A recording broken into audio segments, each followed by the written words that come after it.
Dirkie Hubert's book, Crab Soup and Other Stories, is a fascinating look into South African history. And she grew up in a time when the Afrikaans language was still taking shape.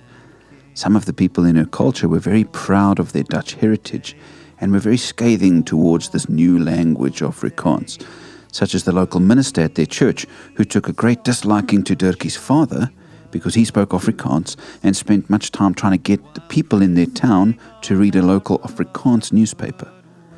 So the minister called a meeting to discuss this among the church elders and belittled the paper and the new language that was, in his view, destroying the culture of the Dutch people in South Africa.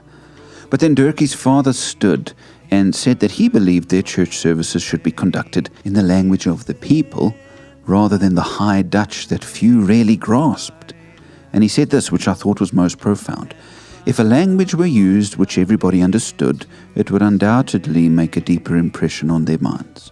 Before we had a minister, I often held prayer meetings in this very room, and I have often heard prayers couched in beautiful language which did not stir any hearts.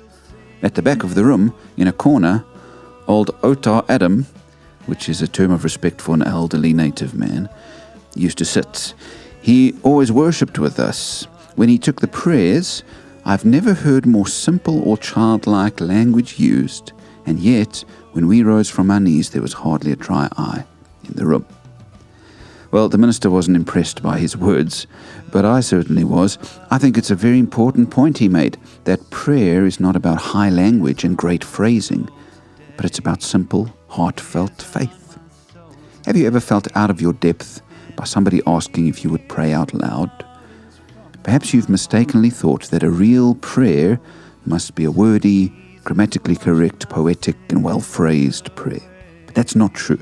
Prayer is a matter of the heart, and if you pray genuinely rather than trying to sound like you think you should, your prayer will be effective.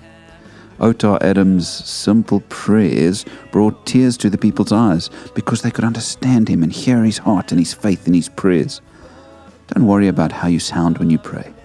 Just pray from the heart. God will be honored, and people's lives will be touched.